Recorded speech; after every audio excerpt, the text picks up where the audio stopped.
I made my 11-year-old daughter cry during Dungeons & Dragons. Yeah, cry.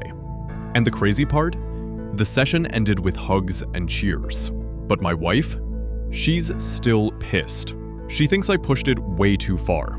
And honestly, I'm not sure if I did the right thing, or if I just got drunk on my own story. I've been running D&D for my daughter for about 3 years now. Saturday mornings, pancakes on the table, dice everywhere. It's our thing. The rules are simple. You say what you want to do, you roll the dice, the world answers. She started as a thief. I asked her why. She said, stealing is faster than asking. And I thought, fair enough. That's where we began. Over time, the little crew she built turned into real heroes. They weren't just looting dungeons anymore. They were defending people, hunting down traitors in candlelit council halls, talking goblins into amnesty instead of wiping them out, even refusing the whispers of a dark god. But here's what got me. She actually fell in love with these companions. Like, she sketched them in her notebook, wrote captions, smiling faces, the bard who loved lemon tea, the ranger who spared spiders, the cleric who collected buttons. And then there was the hag.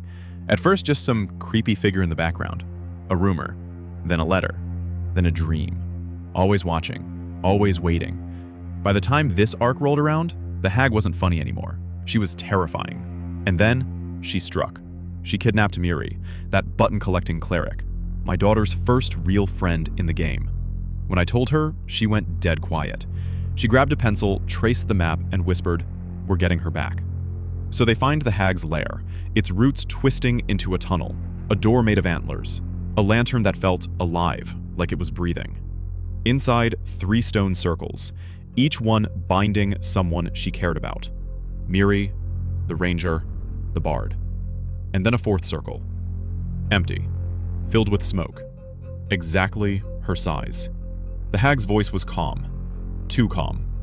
3 choices, little heroine. Save 2, or step into the 4th yourself. The one you leave behind is mine. Or trade places, and all 3 go free. My daughter immediately started hunting for loopholes. She tried clever arguments, bargains. I let her roll.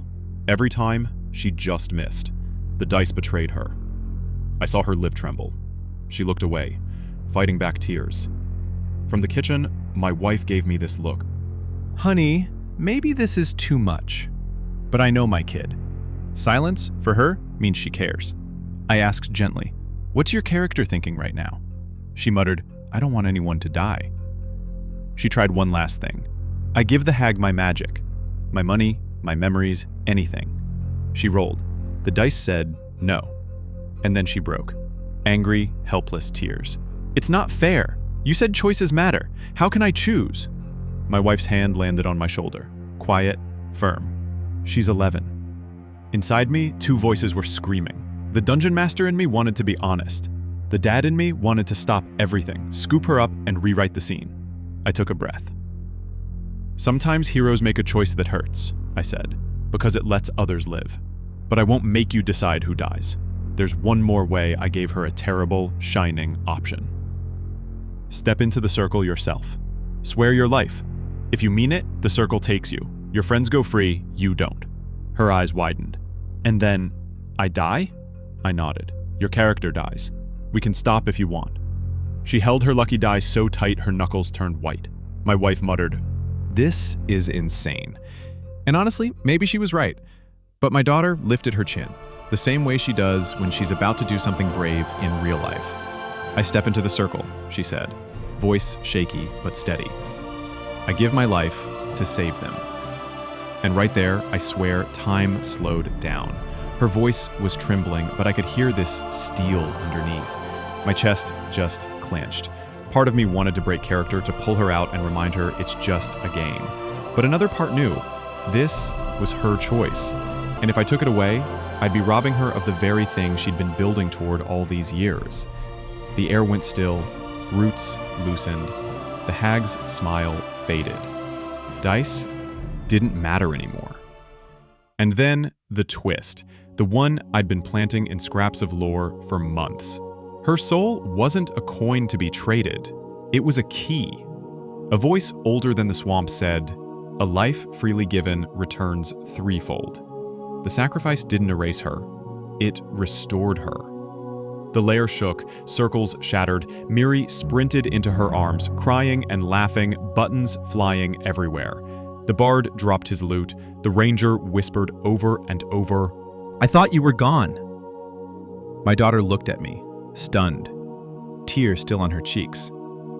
Then she burst out laughing, climbed over the table and hugged me like I'd just brought her back from the dead. "I thought you killed me," she said. I hugged her tight.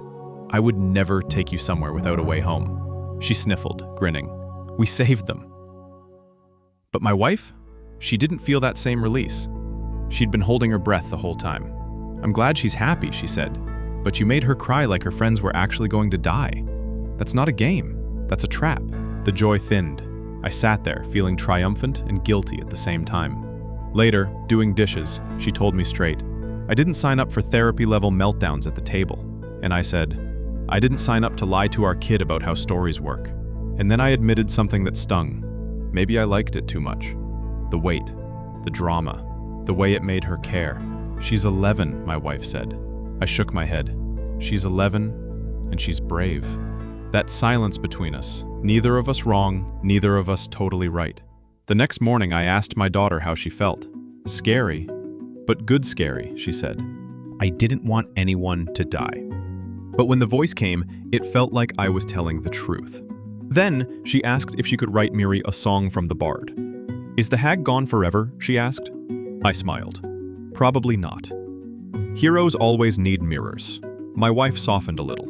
"I still think you went too far," she said. "But I'm glad you're okay, kiddo." They hugged. And then my daughter asked if we could start planning the next session. That felt like forgiveness. A vote of confidence I didn't deserve, but man, I'll take it. So here's where I'm at. I made my kid cry during D&D, and then I made her laugh again. And I don't know if I crossed a line, or just showed her that choices, even the painful ones, can mean something. But I do know this. Next time, I'll be more careful. I'll remember she's 11. I'll make sure there's always a way home. Because in the end, that's what I want her to carry with her. Not just the tears, not just the drama, but the courage to step into the circle, and the trust that someone who loves her will always be waiting on the other side. And maybe that's what these games are really about. They're not just dice and maps. They're practice runs for real life. If she can be brave here, maybe one day, when it really matters, she'll remember this moment. And maybe she'll know that even when the choice feels impossible, love can still make a way. If you were in my shoes, would you have let your kid make that choice?